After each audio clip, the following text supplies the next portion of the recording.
This is the Team 4 Sprint 5 artifact review. Team members are again Karan, Leo, Siraj, Thomas, and myself, Brandon.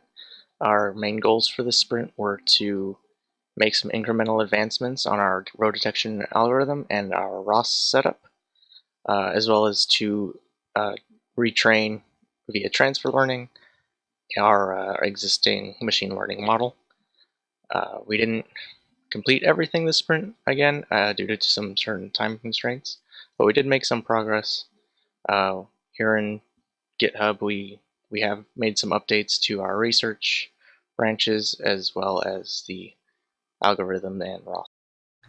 So now we're going to go ahead and run the ROS node for the RealSense camera, and we're also going to run some sample machine learning models on the Movidius neural stick.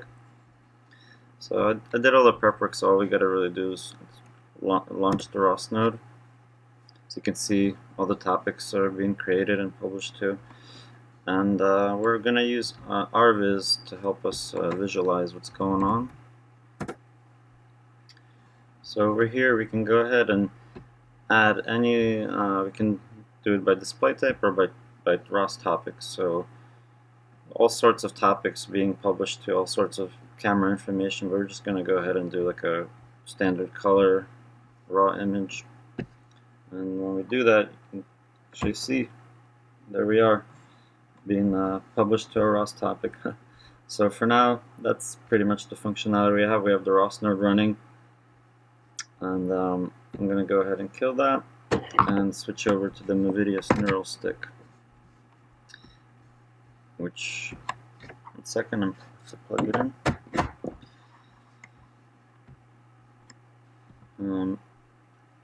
So essentially this is just a machine learning model to help detect birds in images, but we're going to be doing a very similar thing with crops. So let's go ahead and run it.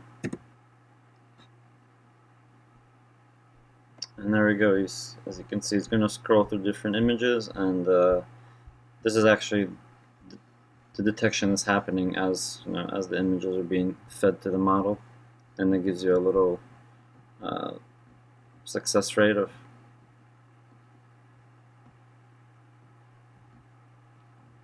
So yeah, and this is all running on the NCS.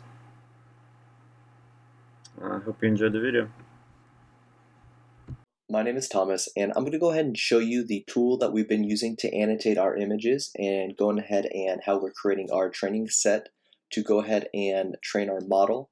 As you can see here, what we first do is we annotate all of the crop images.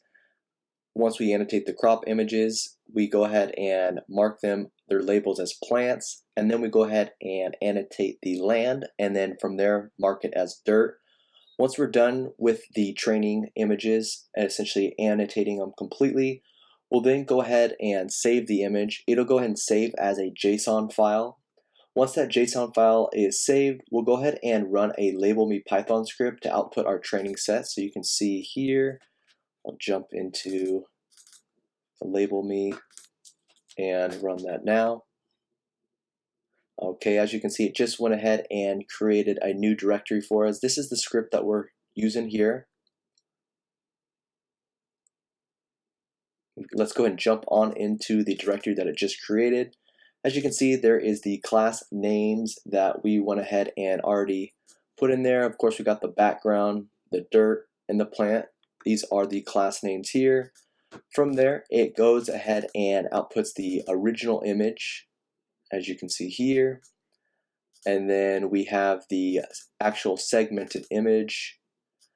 In red is going to be the dirt, and green is going to go ahead and be the crops that we annotated earlier. And then from there, we have an overlay of the segmented image with, of course, a detailed description of what each thing is. Again, the dirt's red, the plants are green, and then, of course, the background, as you can see, is just a black image overlaid onto this original image. We'll be using this training data set that we created with the Label Me tool for transfer learning on our existing semantic segmentation model. Once trained, our model will be able to successfully segment crops and the dirt with any crop row images. This is going to go ahead and wrap up our artifact video for Sprint 5. Thank you for watching, and we'll see you in the next one.